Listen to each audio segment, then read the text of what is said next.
साथ यशस्वी। स्वामी प्रसाद मौर्य ने कुछ महीने पहले ही अखिलेश यादव का साथ छोड़ दिया और अपनी अलग पार्टी बना ली, लेकिन कयास लगाए जा रहे थे कि स्वामी प्रसाद मौर्य इंडिया गठबंधन से मिलकर चुनाव लड़ेंगे, लेकिन ऐसा कुछ नहीं हुआ। हालांकि स्वामी प्रसाद मौर्य ने इंतजार भी किया, लेकिन इंडिया अलायंस से ऐसी कोई भी रिपोर्ट सामने नहीं आई। तो अब स्वामी प्रसाद मौर्य ने अपना एक अलग फैसला ले लिया है।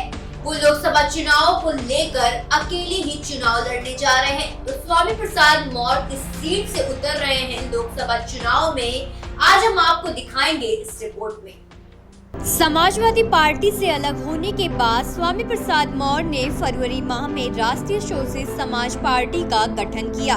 उन्होंने उत्तर प्रदेश के विभिन्न जिलों में पार्टी का संगठन तैयार कर लिया। इस बीच समाजवादी पार्टी के शीर्ष नेतृत्व और उनके बीच रिश्तों पर जमीन पर पिघलती दिखी। कहा तो ये भी गया कि स्वामी प्रसाद मौर्य समाजवादी पार्टी के सहयोग से भी चुनाव मैदान में उतर सकते हैं, लेकिन रविवार को स्वामी प्रसाद मौर्य ने अपनी पार्टी से चुनाव लड़ने का ऐलान कर दिया।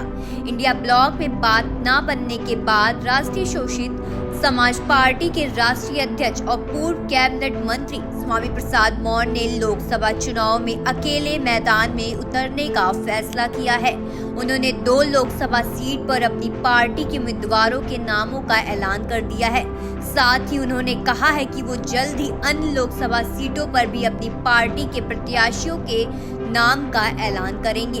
स्वामी प्रसाद मौर्य किस सीट से चुनाव लड़ेंगे, आज इंडिया जंक्शन के इस रिपोर्ट में हम आपको बताने जा रहे हैं। दरअसल कई दिनों से स्वामी प्रसाद मौर्य के इंडिया ब्लॉक में शामिल होने के कयास लगाए जा रहे थे, लेकिन इंडिया ब्लॉक में बात न बनने पर उन्होंने नाराजगी जाहिर की और यूपी की कुशीनगर देवरिया लोकसभा सीट पर अपनी पार्टी के उम्मीदवारों को चुनावी मैदान में उतार दिया। एक सीट पर वो खुद चुनाव लड़ेंगे। इंडिया ब्लॉक की ओर से कोई जवाब न मिलने से आहत स्वामी प्रसाद मौर्य ने सोशल मीडिया हैंडल एक्स पर एक लंबा चौड़ा पोस्ट साझा किया है। उन्होंने कहा है कि राष्ट्रीय शोषित समाज पार्टी के गठन दिनांक 22 फरवरी से लेकर आज तक निरंतर इंडिया ब्लॉक को जिताने और मजबूत बनाने का प्रयास करता चला आ रहा हूँ। इसी क्रम में देशवासियों से हमने अपील भी की, संविधान बचाओ भाजपा हटाओ, लोकतंत्र बचाओ भाजपा हटाओ, देश बचाओ भाजपा हटाओ। इंडिया ब्लॉक में शामिल यूपी की दोनों बड़ी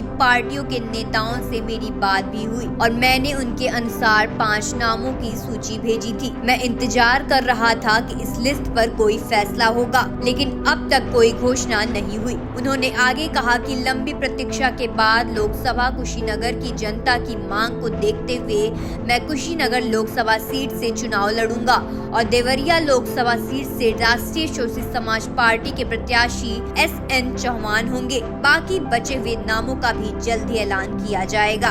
अपने बयानों के कारण चर्चा में रहने वाले स्वामी प्रसाद मौर्य ने आखिरकार समाजवादी पार्टी की प्राथमिक सदस्यता से भी इस्तीफा दे दिया था और 22 फरवरी को अपनी राष्ट्रीय शोषित समाज पार्टी का ऐलान कर दिया। खबरों से जुड़े रहने के लिए सब्सक्राइब करें हमारा चैनल इंडिया जंक्शन।